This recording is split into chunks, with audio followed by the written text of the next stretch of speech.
Welcome to Inner Power, your go-to channel for unlocking your full potential and living your best life. Today, we'll delve into a topic that affects many of us, self-sabotage. Have you ever felt like you're standing in your own way? Like no matter how hard you try, you can't seem to make progress? You're not alone. Self-sabotage can significantly hinder our personal and professional growth. In this video, we'll uncover 5 signs of self-sabotage and, most importantly, how to stop them. Let's dive in. Sign number 1, procrastination. The first sign of self-sabotage is procrastination. We all procrastinate sometimes, but when it becomes chronic, it's a problem. Procrastination can stem from fear of failure, perfectionism, or even fear of success. It's a way of avoiding discomfort, but it adds to our stress and decreases productivity. Consider this. You have a big project due or a major exam coming up. Instead of making progress, you find yourself scrolling through social media or binge-watching shows. This avoidance can lead to stress, guilt, and lowered self-esteem. To combat procrastination, break your tasks into smaller steps. Use techniques like the Pomodoro technique, which involves working for 25 minutes and then taking a 5-minute break. Set clear, achievable goals and reward yourself for completing them. Progress, no matter how small, is still progress. Identify your peak productivity times. Are you more focused in the morning or evening? Use these periods to tackle challenging tasks. Eliminate distractions by creating a dedicated workspace and setting boundaries. These steps can help you overcome procrastination and reclaim control over your time. Sign number 2, negative self-talk. Next, we have negative self-talk. This internal dialogue can be incredibly damaging. Phrases like, "I'm not good enough," "I always fail," or "I don't deserve this" can erode self-esteem and reinforce self-doubt. These thoughts often become a self-fulfilling prophecy. Negative self-talk can originate from past experiences, such as critical comments from parents, teachers, or peers. Over time, these external criticisms become internalized, shaping how we view ourselves and our abilities. To stop negative self-talk, start by becoming aware of it. Keep a journal and note when you catch yourself in a negative thought. What triggered the thought? Challenge these thoughts by asking if they're really true. Replace negative thoughts with positive affirmations and practice self-compassion.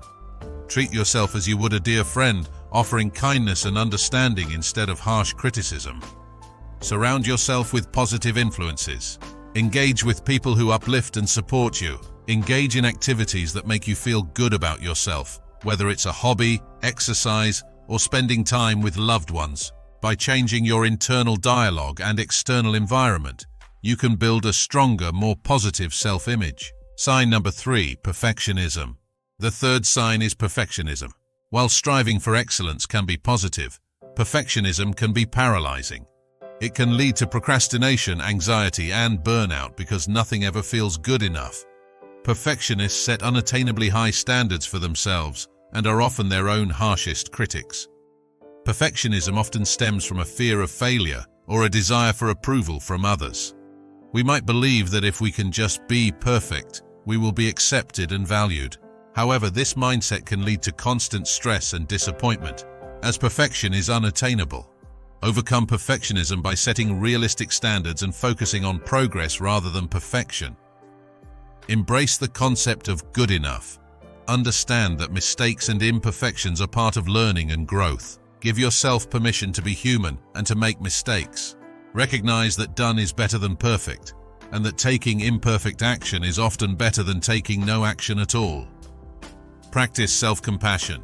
When you make a mistake or fall short of your expectations, acknowledge your effort and remind yourself that it's okay to be imperfect.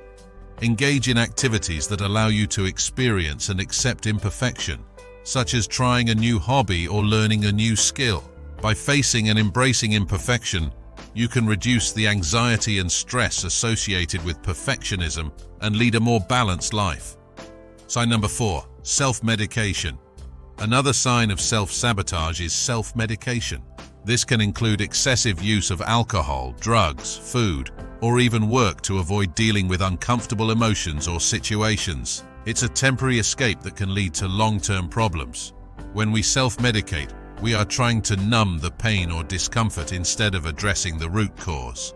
This can create a cycle of dependency and avoidance. Self-medication can manifest in various forms.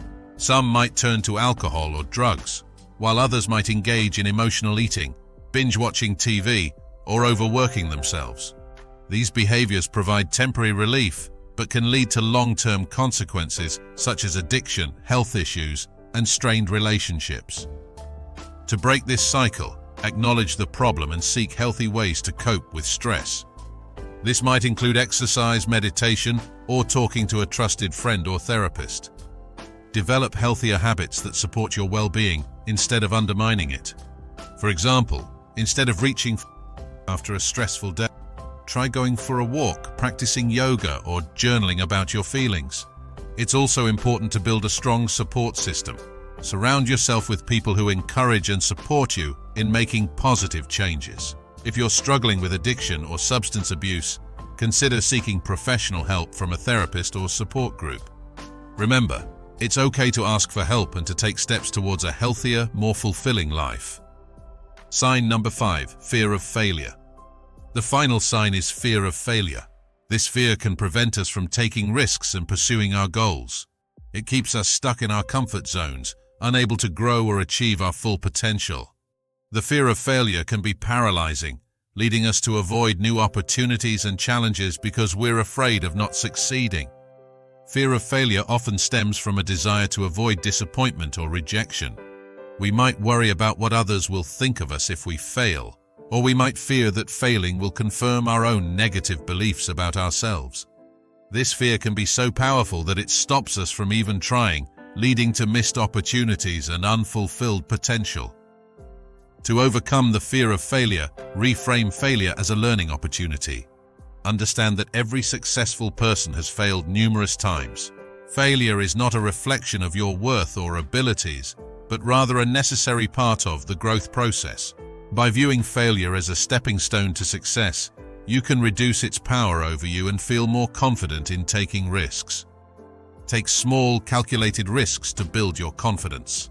Start with low-stakes situations where the consequences of failure are minimal, and gradually work your way up to bigger challenges.